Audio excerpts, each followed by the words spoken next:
La SCI, si bien maîtrisée et utilisée, peut être une arme de choix pour bâtir et accumuler un gros patrimoine immobilier sur le long terme. SCI signifie Société Civile Immobilière. C'est une société qui permet à plusieurs personnes de s'associer pour acheter un ou plusieurs biens immobiliers et donc de pouvoir tout gérer via la SCI. Donc premièrement, oui, il est obligatoire d'être au moins 2 associés pour créer une SCI. Après, rien ne vous empêche de créer une SCI où vous détenez 95% des parts et d'en donner 5% à un proche ou même dans l'idéal à vos futurs héritiers. La SCI, c'est une société assez flexible qui peut s'adapter en fonction de vos projets. Elle peut avoir plusieurs avantages, que ce soit pour accumuler du patrimoine immobilier sur le long terme en optimisant la fiscalité, ou encore pour préparer et optimiser une future transmission, ou tout simplement pour investir dans un projet immobilier à plusieurs. Tout d'abord, il faut savoir qu'on distingue 2 types de SCI. D'un côté, la SCI à l'impôt sur le revenu IR, et de l'autre côté, la SCI à l'impôt sur les sociétés IS. Pour comprendre la distinction, prenons un exemple concret. Imaginons que vous possédez une SCI à 50-50 avec un ami. Votre SCI possède 3 appartements qui vous rapportent au total 1 500 € de loyer par mois, soit 18 000 € par an. Avec une SCI IR, c'est simple.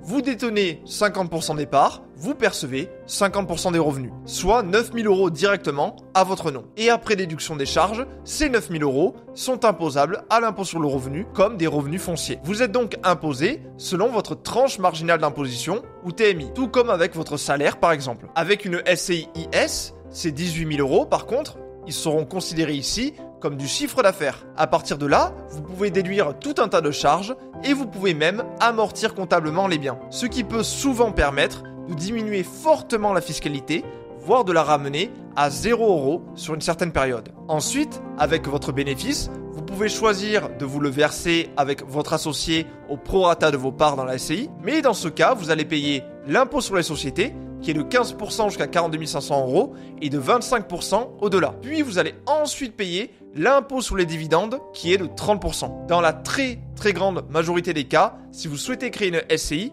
la forme à l'IS sera quand même celle à privilégier. La SCI IR n'apporte pas vraiment d'avantages, comme on l'a vu dans l'exemple précédent, car vous êtes directement imposé à l'impôt sur le revenu, et donc de cette façon, on a très peu de leviers d'optimisation. Alors que dans une société, avec la SCI IS, on aura beaucoup plus de leviers. Avec la SCI IS, vous pouvez faire en sorte de diminuer fortement, voire de ramener à 0 € la fiscalité. Vous pouvez choisir d'allouer les bénéfices comme vous le voulez, que ce soit pour investir dans d'autres projets par exemple, et vous pouvez en plus optimiser votre future succession en transmettant petit à petit des parts de la SCI à vos futurs héritiers. La SCI IS est donc un très bon véhicule quand on veut créer et accumuler du patrimoine immobilier sur le long terme. Et j'ai bien dit le mot long terme. Ça sera le mot à retenir pour la SCI IS, car il faut avoir en tête les inconvénients de la SCI IS également. Comme on l'a vu, c'est une vraie société. Et donc, pour se rémunérer, il faut passer par la double imposition. Ce n'est pas donc ce que l'on va privilégier si on veut percevoir du cash directement sur le court terme avec nos biens immobiliers. Mais par contre, c'est l'idéal pour accumuler dans la société,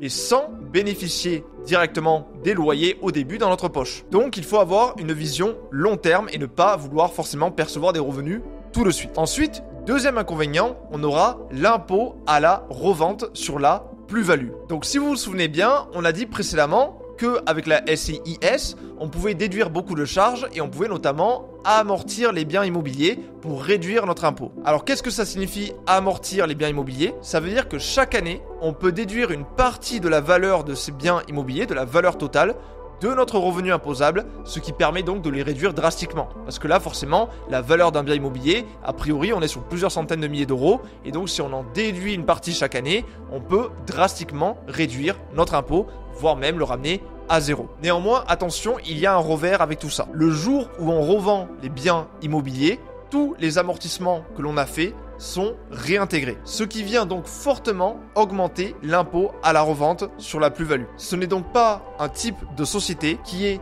fait pour les personnes qui sont dans une optique de revendre les biens au fur et à mesure. La SCI IS, au final, elle sera parfaitement adaptée si vous avez vraiment cette optique d'accumuler un patrimoine sur le long terme. Car vous allez pouvoir accumuler votre patrimoine sans trop de friction fiscale et vous allez notamment pouvoir bénéficier de plus de flexibilité dans la gestion, que ce soit la gestion du cash de la société, là où vous voulez le réinvestir, des biens immobiliers et également des parts de la SCI. À terme, vous pourrez même faire passer des frais professionnels sur la SCI et donc le voir comme une vraie société qui est votre entreprise avec laquelle vous pouvez vous verser un salaire, faire passer des frais, etc. Il sera également possible d'envisager aussi à l'avenir un montage avec une holding au-dessus de la SCI, ce qui peut avoir d'autres avantages. Donc sur ce point-là, pour rappel, une holding, c'est quoi? C'est une société qui a pour but de détenir des participations et d'avoir le contrôle sur d'autres sociétés, dont notamment, par exemple, des SCI. Donc la holding, c'est une sorte de société qui permet de contrôler toutes les autres. Alors, quels peuvent être les avantages et dans quel cas? Le premier avantage, c'est qu'un montage avec holding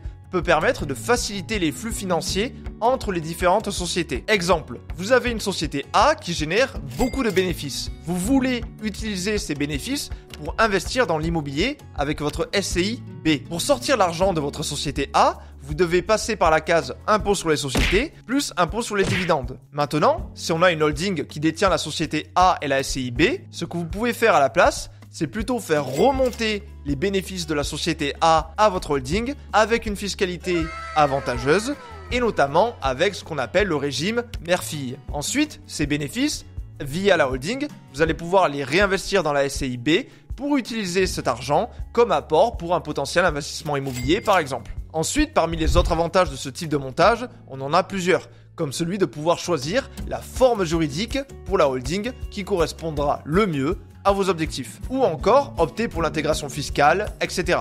Vous avez donc pas mal de possibilités. Alors attention, une holding, ça ne fait aucun sens si vous êtes salarié avec un appartement en location. Elle peut faire sens dans plusieurs cas. Si vous êtes entrepreneur avec une société qui génère pas mal de cash et vous voulez réinvestir ce cash dans de l'immobilier ou optimiser votre rémunération. Et également, si vous commencez à avoir un patrimoine immobilier conséquent avec par exemple plusieurs SCI et que vous voulez une entité de contrôle pour optimiser la gestion, la fiscalité et les futures opérations. On abordera tous les montages possibles avec holding dans d'autres vidéos, donc on aura le temps pour ça, pas d'inquiétude. Maintenant, comment faire dans la pratique si on veut investir via une SCI? Pour cela, vous devez d'abord créer votre SCI de la même façon qu'on va créer une société classique. Ça passera donc par la rédaction des statuts, le dépôt du capital social à la banque et l'enregistrement au greffe du tribunal de commerce. Alors je sais quand on énumère des trucs administratifs comme ça peut vite créer une phobie, mais pas de panique. De nos jours, vous pouvez faire tout ça très rapidement et à moindre frais en ligne. C'est vraiment très bien fait. Par exemple, avec des plateformes comme Legal Place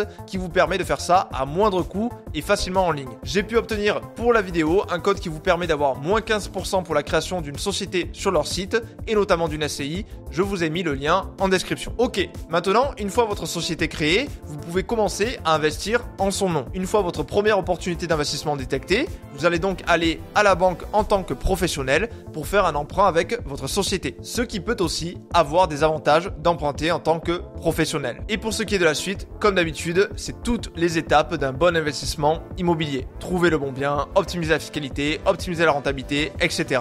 Et tout ça, on en parle encore et encore dans d'autres vidéos. Vous avez maintenant tous les éléments en tête pour vous lancer ou non dans l'aventure avec une SCI. Sachez que d'autres alternatives sont tout à fait envisageables pour investir en société, que ce soit via une SRL de famille, une SS immobilière, etc. Mais tout ça, on le verra dans d'autres vidéos. Si vous avez des questions, n'hésitez pas à les poser dans les commentaires et je vous répondrai avec grand plaisir. Je vous dis à très vite, prenez bien soin de vous.